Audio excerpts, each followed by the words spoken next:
Bonjour, nous sommes le 10 février 2023. Cette vidéo, cette petite capsule que je voudrais la plus courte, la plus compacte possible, concerne les mesures de rétorsion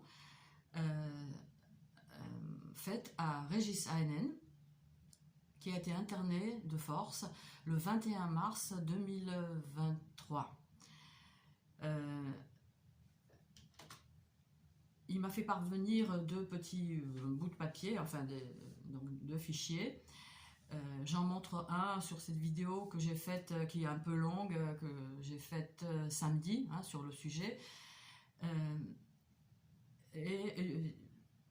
Suite donc à la mesure phare de ces restrictions, qui est l'augmentation du traitement, suite à notre courrier, j'ai oublié l'autre billet où il y a une information importante aussi. Je vous le montre. Oh, pardon. C'est fait voilà, comme ça peut. Voilà, bon, il parle de plusieurs choses, assistante sociale, carte bancaire, chômage, mais en bas, ici, il parle de la prise de sang, et ça c'est important aussi. J'ai un peu zappé. Donc voilà, donc Régis ANN, suite au courrier arrivé à l'hôpital, a été convoqué, j'allais dire, a eu un entretien donc avec la psychiatre, qui lui a sucré les sorties, plus de GSM, comme ils disent les Belges, plus de portable. Avant, l'utilisation était déjà réduite, mais là, donc, velléité de le couper de l'extérieur.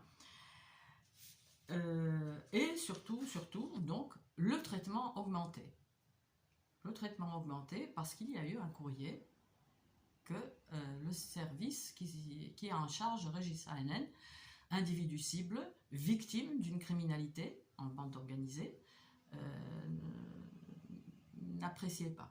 Ce courrier, je le lis dans la vidéo précédente, donc 39 minutes, là, un peu longue, à la minute 28.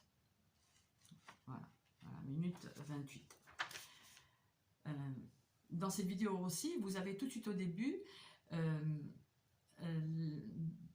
une toute petite capsule de 2 minutes d'un psychiatre d'origine, d'un psychiatre américain, qui parle de la psychiatrisation de la société, de la psychiatrisation de la culture. Tout est psychiatrisé. Très intéressant. Donc voilà. Suite à un courrier, les mesures de rétorsion, donc, de restriction, il le dit comme ça un peu dans ce premier petit billet que vous trouverez dans la vidéo précédente. Traitement augmenté. C'est quoi comme mesure? Mais enfin bon, je ne vais pas commenter. Vous avez le commentaire dans la vidéo précédente. Traitement augmenté, interdiction de sortie. Il est accompagné même maintenant à la salle de sport. GSM interdit. Et donc, dans ce billet que je viens de vous montrer, il y a une information sur les prises de sang. Ça, il m'en avait déjà informé, parce que voilà, on peut l'appeler, vous pouvez l'appeler pour le soutenir, avant que ça soit interdit. Parce qu'il y a une velléité donc de le couper de l'extérieur. Ça peut être une mesure thérapeutique dans certains cas, certes, mais pas dans le cas des victimes d'une criminalité en bande organisée qui se trouvent psychiatrisées de force pourquoi faire? Donc à propos de cette prise de sang, il m'a dit que d'emblée, il y a eu 3 prises de sang, 3 petits tubes qui lui ont été pris. Bon, et récemment, donc samedi, n'ayant pas de ces nouvelles, j'ai appelé, et c'est comme ça que j'ai vu que j'avais un message, mais j'avais pas de notification. Donc voilà, un message annonçant ces mesures restrictives. Et donc de me dire, Régis, qu'il a eu le malheur de dire qu'il avait horreur de piqûres, et que voilà, est venue l'infirmière pour lui faire une 4e prise de sang qu'ils ont ratée, donc il fallait recommencer. Et il y a eu, au total, il a dit 8, donc au total, il y aurait 8 prises de sang, 8 petits tubes. Régis se demande pourquoi faire. Et il serait bon de le lui dire. Ce n'est pas un légume, hein, ce n'est pas un objet d'expérimentation, hein, Régis Heinen. Hein, c'est une victime d'une criminalité dont nous parlons dans notre courrier. Voilà, donc voilà, c'est tout. Oui, pour finir, c'est quand même incroyable qu'on peut on peut présenter toutes sortes de harcèlement, hein, le harcèlement de rue, harcèlement en couple, harcèlement au travail, harcèlement scolaire.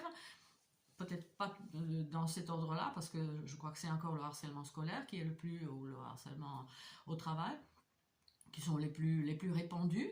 Voilà, il y a même une réalité juridique autour. Mais dès qu'on parle du harcèlement électromagnétique, Sainte-Marie, comment se fait-il? Qu'est-ce qui ne va pas? Qu'est-ce qui ne va pas alors qu'il y a une tonne d'informations sur cette manière particulière d'agresser les gens à distance, hein, le syndrome de la Havane, les diplomates américains, les diplomates chinois, hein, agressés à distance, hein, qui décrivent les mêmes symptômes que nous décrivons. Même BFM hein, en a parlé, pardon. BFM en a parlé. Voilà. Après, donc, Régis précise aussi dans ce petit billet que ces restrictions aussi, donc bon, suite à notre courrier, mais aussi parce qu'il a publié sur sa page Facebook. Elle fait ce que fait Elena Sagnol aussi, un autre individu cible, interné, elle, le 14 février 2023, donc 2 mois de détention, hein, parce que c'est ça, hein, c'est une détention. D'ailleurs sur un piège policier pour les deux. Et donc voilà, ça serait suite à ces publications. Elena, par contre, voilà, elle peut republier. On lui avait confisqué son téléphone, mais on le lui a redonné. Elena, donc elle est dans un hôpital psychiatrique à Chambéry. Voilà, on le lui a redonné. Maintenant, c'est vrai, on peut se poser la question si, tant qu'elle publiera, tant elle sera détenue, peut-être. Tant il y aura des courriers, tant il sera détenu, ça sera quoi la prochaine étape? Il y aura d'autres courriers qui partent cette semaine-là. Ça sera quoi? Ça sera la camisole pour de bon, ou une camisole chimique autre que Risperdal et Loxapac et je ne sais trop quoi, parce qu'il y a bien pire. Alors à ce propos, il faudrait quand même qu'on précise, les psychiatres, c'est pas possible que vous ne sachiez pas, hein, qu'il y a, n'est-ce pas, la liberté de dire, la liberté d'expression, qui est garantie par l'article 11 de la Déclaration des droits de l'homme et du citoyen, est-ce qu'il en reste, hein, mais bon, hein, c'est écrit, voilà. Tout citoyen peut parler, écrire, imprimer librement. Voilà. Ça a été inséré dans la Constitution française donc de 1958. Et par cet acte, la liberté d'expression est devenue en France un droit constitutionnel. Bon, chez les Belges, je ne sais pas. Ce droit à la liberté d'expression, donc au fait de nommer et d'écrire, est garanti également par la Cour européenne des droits de l'homme, qui précise même que ce droit à dire vaut également pour tous avis ou toute information, même si ces avis ou informations heurtent, choquent ou inquiètent. Il y a de quoi choquer, c'est vrai, il y a de quoi inquiéter dans ce que nous vivons, dans les tortures électromagnétiques, hein, dans les cybertortures, dénoncées devant les Nations Unies, hein, par un juriste, un rapporteur spécial aux tortures, sur les tortures, professeur Nils Meiser. Alors c'est qui est là-dedans?